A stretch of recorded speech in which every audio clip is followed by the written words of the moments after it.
If you're a sister living in Canada or in America and you're living a miserable life with your husband from so many years, and after so many years the things are not changing between you and your husband,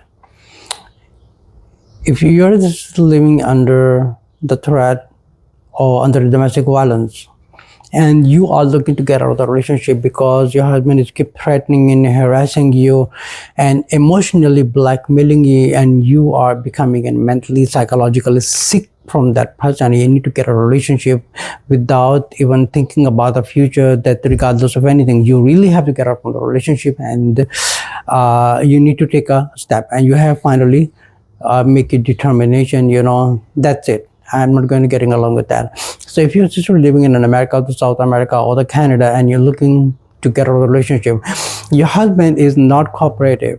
He is harassing you, emotionally blackmailing you, abusing you, verbally abusing you, and also physically abusing you because of the fear that he might do something. You are not approaching the law enforcement. You need to get a relationship. Now finally you take a determination, you determine to get out of the relationship. You contacted the law enforcement. You got an OP, which is like an order of protection from the husband, and he's being removed from the family, or you are being removed from the family, and the government has given you a shelter with you or the children. If you have a children, they might give you the shelter or anything, and they try to come to work out with the social workers, and they help you out, and you have a DV report, and at the same time, after so many years, you have filed the uncontested and the contested divorce in the civil court of an American law. You have received your declaration and the divorce has been ended as a contestant or uncontested, but usually these kind of divorces are uncontested, because when it comes to the contestant, the husband usually what they do that they delay you, they emotionally blackmail you, they try to delay the case and just making you run around. They make your life miserable. And this is what happens. Now here's the thing, you have got the declaration of a divorce from the local court. Now here's the thing, you're a Muslim woman, we follow the Sharia law of Allah, we do not follow the law of the local civil court or anything. You have the regulation, but Islamically you are still married. So the procedure, if you're living in Canada or the USA, the procedure to get out of the relationship, to have a mentally relief from the bondage of the Sharia, you have to contact the Imam or the Mufti, who issues you official a document that shows that from this effective date you are being Islamically divorced. Believe me, that makes your life easy as a free bird getting out of the abusive life. So what happens when you get out, you want to get out of the relationship, you have to contact the local Mufti or the Sharia Council or the Sharia board. You contact them, and this is the type of service we've been doing for more than a decade right now. We sold like maybe hundreds of cases already. The women and the sisters are being very happy to get out of the relationship after so many years of taking abuses from the husband, as a physically or the verbal, and they made their life miserable. Sometimes this kind of husband, they have a bad development from their parents, that occupying and dominating the sister, thinking like, they are our slaves and we do whatever we want. Even the Prophet ﷺ said, he said, among you are the better who are better with their families, and I am better than you because I am better than with my own family. And his own family was Aisha radiallahu anha. So he was better with Ammaar radiallahu anha. So regardless of any situation, he used to be a very good husband when at home. He used to be a very good leader when he is outside. He used to be a very good family person at home, working by himself, supporting Aisha radiallahu anha. So this is the type of the relationship we hardly have in 21st century right now. Very hardly. There are rare cases, but alhamdulillah, there are good families also. There are also the bad development of the raising of women's side also as well, and also at the husband side. So but anyways, you're living in USA and Canada, you want to get a relationship, you contact the Sharia Council of America, you file your petition of Faskh nikah.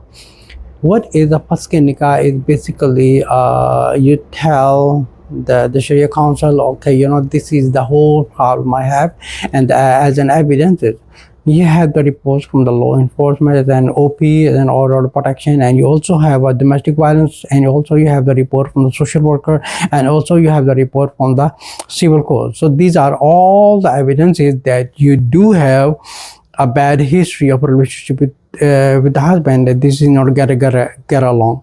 So when the ancestors, they file the petition with our office, and we investigate, and once all the documentation, everything is completed, the file come to me, and I go through the entire file and go through all the evidences and everything. So based on the evidence, if he has enough, if the sister has enough evidences, so it doesn't take very long time. But usually in a Khula cases, it takes actually a little bit longer time, maybe a week or 2 weeks or something, depends on how husband is cooperated.